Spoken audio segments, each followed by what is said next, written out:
आजपासूनचा परत शेतकऱ्यासाठी अंदाज देत आहे। पण हा फक्त 10-12 जिल्ह्यामध्ये अवकाळी पाऊस पडणार आहे, म्हणून त्या भागातील शेतकऱ्यांनी कांदा असो, कांदा असो, हळद असो, तुम्ही तुमची झाकून ठेवण्याची तयारी ठेवायची। सांगायचं झालं तर 20 एप्रिल पासून ते 28 एप्रिल दरम्यान महाराष्ट्राच्या दक्षिण भागाकडे पाऊस पडणार आहे आणि कोणत्या कोणत्या जिल्ह्यामध्ये पासणार आहे म्हणून हा अंदाज लक्षात घ्यायचा।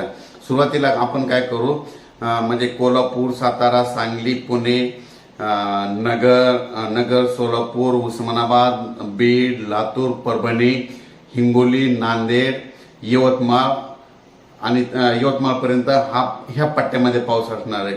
त्याच्यानंतर तुम्हाला एक सांगू इच्छितो, बीड जिल्हा देखील आहे, त्याच्यामध्ये बीड, जालना देखील आहे, म्हणून हे अंदाज लक्षात घ्यायचा।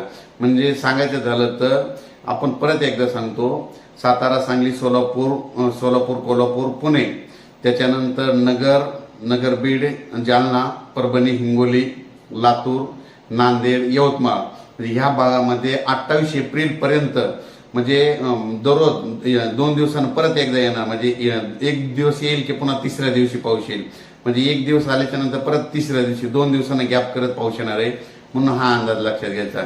म्हणजे काही ठिकाणी पाऊस येईल, काही ठिकाणी वारा सुटेल, कुठं पाऊस पडायचाच नाही, ही परिस्थिती राहणार आहे, म्हणून हा अंदाज लक्षात घ्यायचा।